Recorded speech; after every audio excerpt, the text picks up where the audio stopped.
The story begins in a hospital where a nurse named Anna is trying to report a patient with bite marks who has been acting aggressively and even harming himself. After submitting her report and realizing that her shift has ended, Anna decides to head home to spend some quality time with her husband, Luis. The following morning, while they are still asleep, an unexpected visitor appears, a young girl with scars on her face. Without warning, she bites Luis on the neck, leaving him with a severe wound. Horrified, Anna quickly attempts to call an ambulance, but before she can do anything, Luis suddenly wakes up and tries to attack her. Panicked and terrified, Anna has no choice but to escape through a small window. As she emerges outside, Anna is met with complete chaos. The world around her has drastically changed, but she has no idea what is happening. Desperate to get away, Anna jumps into her car and drives off. It soon becomes evident that the disaster is not limited to her neighborhood. It is spread throughout the entire city. Yet, no one seems to understand what exactly is going on. While driving, Anna encounters several people on the road, including a man who tries to hijack her car.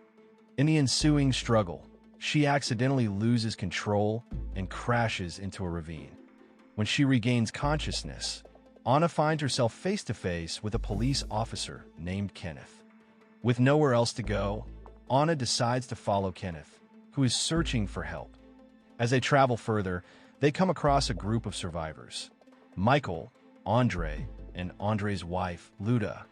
They warn Anna and Kenneth that going into the city is too dangerous, as nearly everyone there is turned into terrifying creatures they call zombies. Instead, they suggest taking refuge in a nearby shopping mall while waiting for potential rescue. Upon reaching the mall, the group attempts to break in, only to be ambushed by zombies. Fortunately, they manage to get inside just in time. Moving cautiously, they begin searching the building, making sure it is safe. After a thorough sweep, they find no immediate threats and decide to use the mall as their stronghold, hoping it will provide the protection they need until help arrives. Despite this, Michael and Andre decide to scout the area once more. However, since Kenneth refuses to leave, Michael asks him to stay behind and watch over the women. As Andre inspects the doors, he realizes that the entire mall is secured with thick glass, which the zombies cannot easily break through. Meanwhile, as Michael checks one of the rooms, he is suddenly attacked by a zombie. Fortunately, he manages to fend it off. On the other hand, when Kenneth hears Michael's screams, he turns around, only to be ambushed by another zombie. Before it can reach them, Anna quickly shoots it down. Wasting no time, they rush upstairs, only to be confronted by the mall security guards, who refuse to let them in. The security team, led by a man named CJ, initially mistakes Anna and the others for zombies. After a heated argument, CJ finally allows them inside, but only under the condition that they surrender their weapons. Later, while watching the news on television, the group learns that the outbreak is not limited to their city, but is spread to multiple states. The soldiers on TV explain that the only way to kill zombies is by shooting them in the head.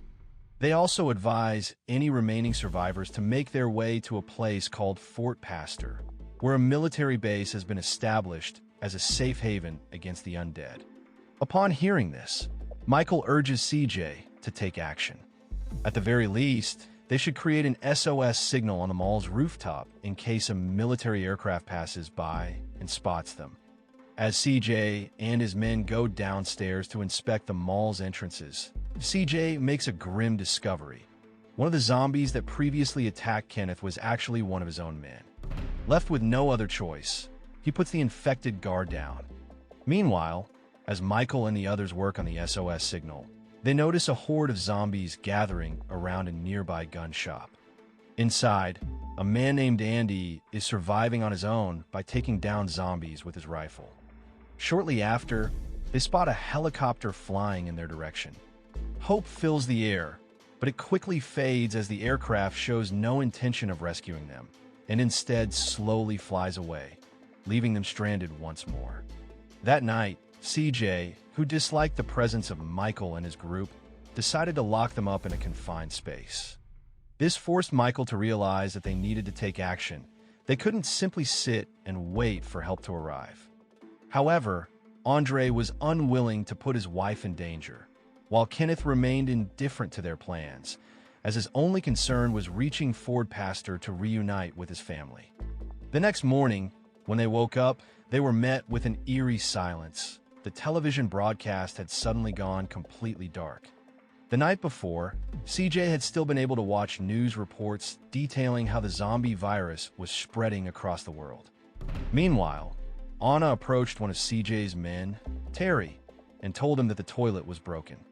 Unsuspecting, Terry unlocked the door, allowing Anna and the others to leave and use another restroom. While in the restroom, Andre confided in Kenneth, sharing that he had once been a reckless man.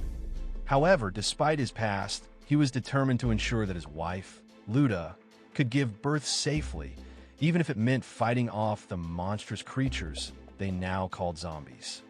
As Terry monitored the security cameras, he noticed a truck approaching them all. Seizing the opportunity, Anna and the others quickly planned to rescue the people inside the vehicle. Unfortunately, CJ refused, unwilling to risk his life for strangers. This led to a heated argument, and when CJ let his guard down, Michael swiftly seized his weapon. Taking control of the situation, they locked CJ and one of his men, Bart, inside a separate room. Without wasting time, Anna and Luda signaled the truck driver to park in a designated spot where Michael and Andre were already waiting to secure the area. As zombies swarmed toward them, Michael and Andre fought fiercely, eliminating the threat before successfully rescuing the passengers in the truck. Among them was an overweight woman who had already been bitten. Once inside the mall, two of the new survivors, Norman and Steve, explained that they had traveled from city to city in search of safety, only to find that nowhere was truly secure. Hearing this, Kenneth asked if they had been to Ford Pastor. Their response was grim. Ford Pastor was no longer a safe haven. They had just escaped from what had become a death trap, now overrun by hundreds of zombies. Hearing Steve's words, Kenneth decides to head to Ford Pastor alone. However, Michael stops him, urging him to let go of his family and focus on protecting the people still alive in the mall. As Kenneth struggles with his grief, he notices Andy attempting to communicate using a whiteboard. Understanding his intent, Kenneth starts sharing updates on everything that has happened. Meanwhile, Anna tends to the wounded, but the overweight woman's condition worsens. Moments later, she unexpectedly regains consciousness and viciously attacks Anna. Fortunately, Anna manages to subdue and eliminate her. Following the incident, Anna warns Michael and the others that the zombie virus spreads through bites. The more severe the wound, the faster the infection takes hold. Soon after, a man named Frank confesses that he too has been bitten. Realizing the inevitable, Michael plans to eliminate Frank before he turns, unwilling to risk the safety of everyone in the mall. However, Frank's daughter, Nicole, refuses to let her father go without a proper farewell. Out of compassion, Michael grants her a few final moments with him.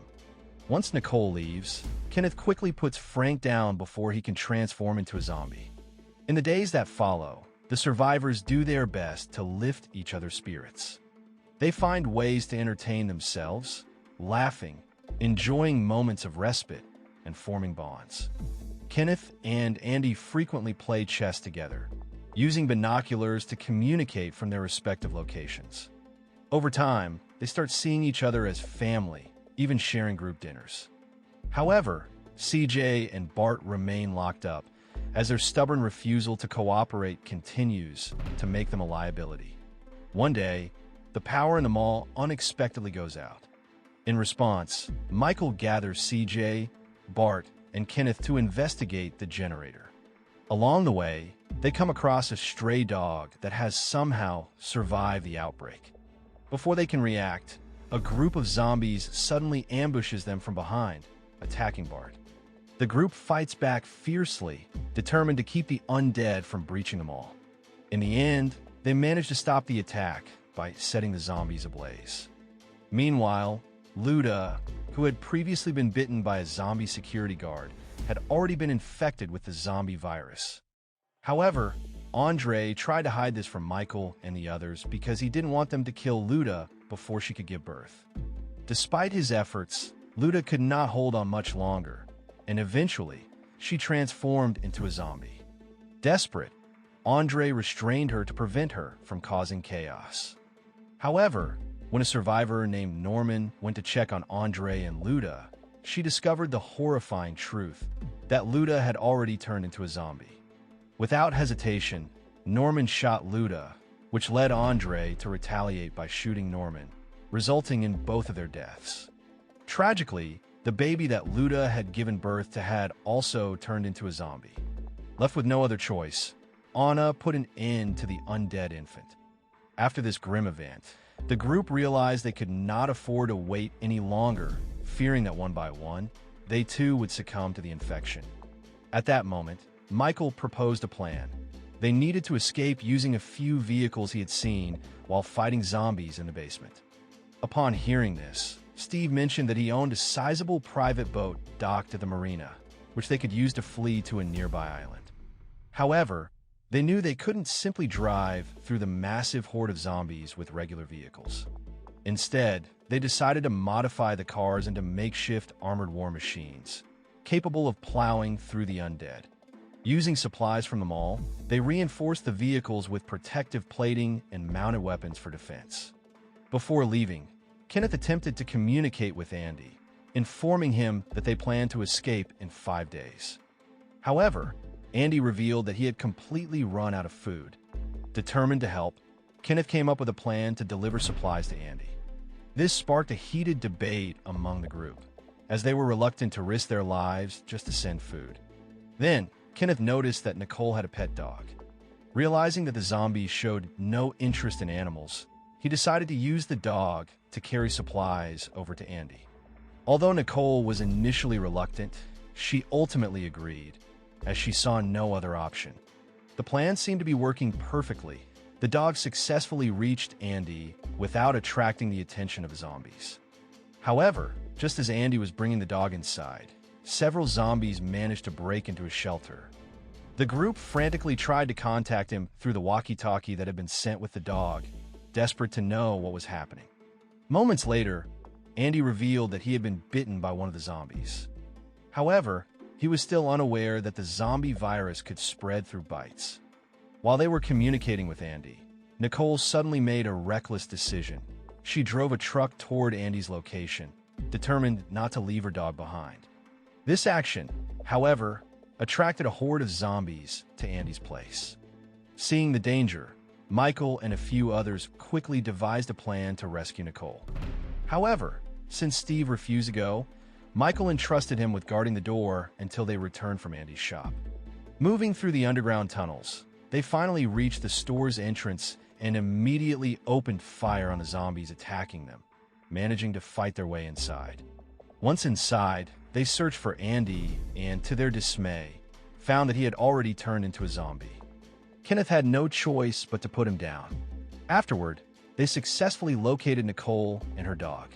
To escape the zombie horde, CJ came up with an idea. Using a sniper rifle taken from Andy's store, he aimed at a gas tank and blew it up. The explosion created enough chaos for them to make a run for it. Unfortunately, one of their group members fell, injuring his leg, and was quickly devoured by the ravenous zombies. Upon reaching the mall's entrance, they discovered that Steve was nowhere to be found. Worse still, he had locked the door behind him, trapping them outside with the zombies. Just when things seemed hopeless, Anna managed to unlock the door just in time, allowing them to rush inside. With zombies now flooding into the mall, they had no choice but to retreat. They quickly made their way to the elevator, descending to the basement. As soon as they arrived, they jumped into their armored vehicles, preparing to make their escape from the overrun mall. Inside the basement parking lot, Michael and his group fought off the massive horde of zombies surrounding their vehicles. They unleashed a barrage of gunfire, desperately trying to break free. CJ, using his signature tactic, detonated another gas tank, successfully clearing a path for the group to escape. As they continued their journey, Kenneth noticed a zombie clinging to their vehicle. In an attempt to avoid an oncoming car, he accidentally caused their own car to overturn. Amidst the chaos, one of the survivors, a man, unintentionally injured both himself and another survivor with the chainsaw he was holding. Meanwhile, Steve was suddenly attacked by a zombie that leaped toward him. Kenneth and Terry, who managed to survive the crash, quickly climbed into Michael's car. With zombies swarming toward them, Michael immediately sped off, heading toward the dock that Steve had mentioned earlier. Upon arriving at the dock, CJ urged Kenneth and the others to board the boat while he stayed behind to hold off the approaching zombies. However, he was soon bitten, leaving him with no choice but to sacrifice himself by detonating an explosion. Once on the boat, Michael instructed the others to leave without him, revealing that he had already been bitten. He turned to Anna and apologized, knowing that there was nothing she could do. The moment left Anna devastated, as she had grown close to Michael during their time in the mall and had even developed feelings for him. Despite losing the two people she loved most, Anna forced herself to stay strong and move forward with the remaining survivors, Kenneth, Terry, and Nicole. However, upon reaching an island, they were horrified to discover that all of its inhabitants had already turned into zombies. And with that, the film comes to an end. Moral lesson from a story: always check if your toilet is broken before a zombie apocalypse, or you might get locked in a mall with a grumpy security guard. Also, if you see a girl with scars, run. She's probably not there to sell you cookies.